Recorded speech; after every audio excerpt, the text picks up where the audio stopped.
It's Saturday, June 13th. I want to introduce FYB's newest tool, our tennis court, which we are going to use to diagram plays, talk about strategy. You can see I can draw all over the court. And let's start with a recap of the French Open.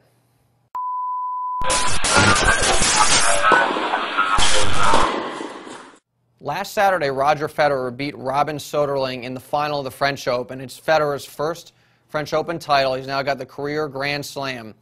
And I didn't think the match was particularly interesting. It was basically a beatdown, for lack of a better term. Federer played great. He was plus 17 on winners, served 66% on his first serve. Soderling played all right, but he just wasn't a match for Federer.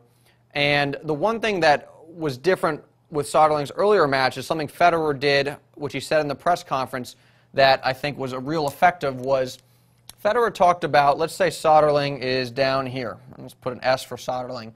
His previous opponents, particularly Nadal, but the other guys, would hang out pretty far behind the baseline. They'd be somewhere in here when they were playing Soderling, and particularly with Nadal, he was far behind the baseline, and he was dropping his ground strokes real short, and then they were kicking up right into Soderling's wheelhouse, and of course Soderling had no problem going to the corners, running Nadal all over the place, and obviously Soderling won that match.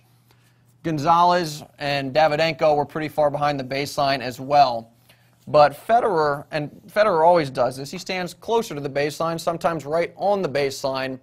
So Soderling wasn't able to dictate play like he did against those other guys. And obviously Federer dictated play because he won in straight sets.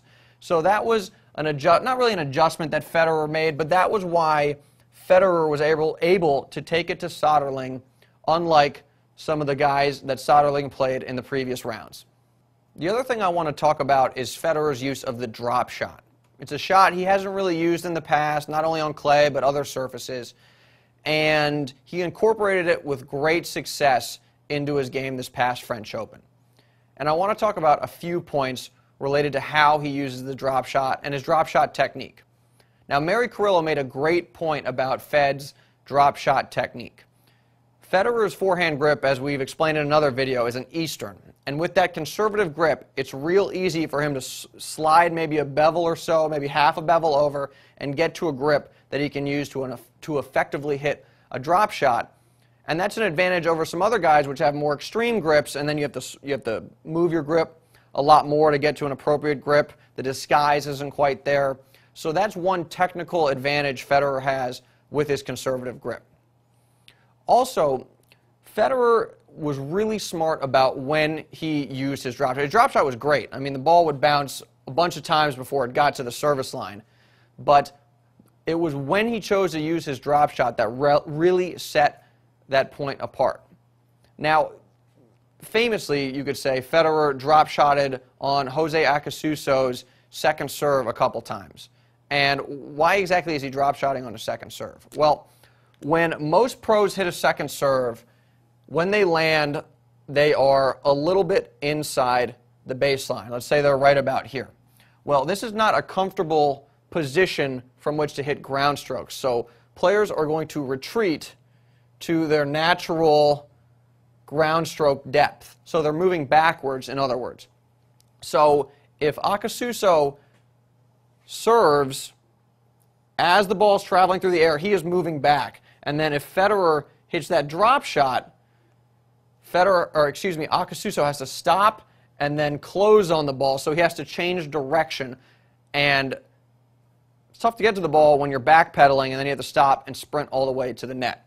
So Federer was real smart about understanding what direction his opponents were moving when he used the drop shot. He would also do it if his opponent was hitting out here and recovering back to the middle, or even recovering back a little bit. He would hit the drop shot over here, so they would have to stop and then close to get to the ball. And again, that's tough. I mean, Soderling, for example, didn't even run for some of those balls because he was moving in the wrong direction. He got wrong-footed, so he really didn't have a chance to close to get to the ball. There's one final point I want to make about Federer's use of the drop shot, because it was interesting to watch where Federer positioned himself after he hit the shot. Let's say Fed's right here, and he gets a forehand drop shot, and he puts it over here somewhere. And his opponent obviously closes on the ball. Well, Federer is also going to close. He'll go from right here, and he normally would move about to here, somewhere in no man's land, because what he was trying to do was cover most of his bases. He wanted to cover, let's say his opponent makes contact with the ball here, wanted to cover the down the line, he wanted to cover the cross court, but he also wanted to cover the angle drop shot to the open court.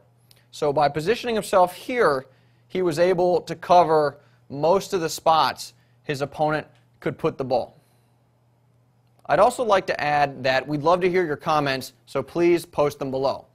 This is the first time we've used the whiteboard, and we're interested to hear your feedback, so let us know. We absolutely will be analyzing Wimbledon with this thing. We'll be talking about previous matches, we'll be talking about upcoming matches, but there's a bunch of ways we can use this, so again, leave us a comment, let us know what you think.